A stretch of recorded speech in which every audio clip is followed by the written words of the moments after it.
વૈષ્ણવો,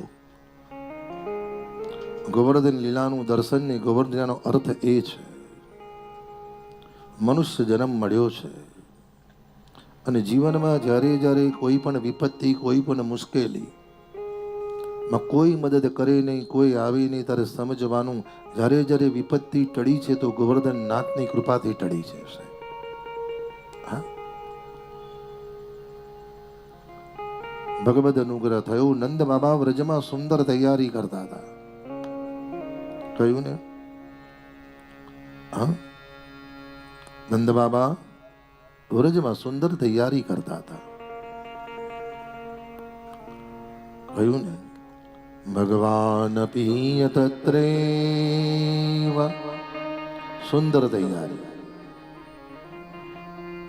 ભગવાન ગ્વાલ બાલ સાથે પધાર્યા. નંદ બાબાને પૂછ્યું, બાબા સર્વ તૈયારી સાની છે? આજકાલ જેવું નતું.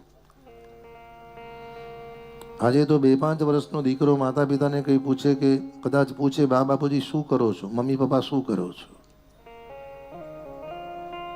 આજના વડીલો એમ કે તું નાનો છે તને ખબર ના પડે.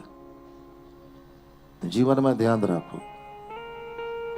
છોડ કુમળો હોય ને, કુમળા છોડમાં જ પહેલેથી જલપાન કરાવશો ને પહેલેથી સમર્પિત કરાવશો તો જ એ જ છોડ કુમળો વ્યવસ્થિત અને મોટો થઈને તમારું કલ્યાણ કરશે. જ્યાં ભગવાન ગ્વાલ બાલ સાથે આવ્યા, નંદ બાપાને પૂછ્યું, બાબા બધી તૈયારી સાની છે?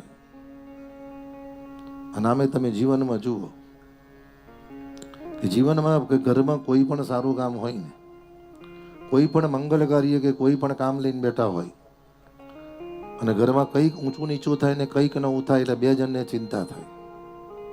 એક તો ઘરના નાના દીકરા હોય એ મનમાં વિચારે કે બાબા બાપુજી શું કરે છે, અને બીજા જે તમારા સુખી થવાથી બળે છે એને ચિંતા થાય કે આ લોકો શું કરતા હશે.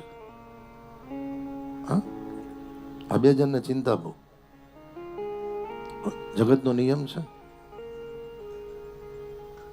અમુકને તમે જુઓ કે કપડા સારા પહેરે, ફરવાનું સારું હોય, ખાવાનું સારું હોય.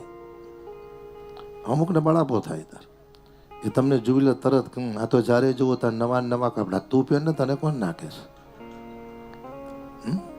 અન્યનું જોઈને બળો નહીં ને તમારી પાસે નથી એની વ્યાધિ ના કરો. અમુકને કોઈક વાર ભગવાન આપે છે ને પહેરતા જ નથી આવડતું. જોજો તમે, અમુકની પાસે જીવનમાં ગમે તેટલું હોય, તિજોરીમાં પડ્યા પડ્યા બધું પતી જાય પણ પહેરે નહીં.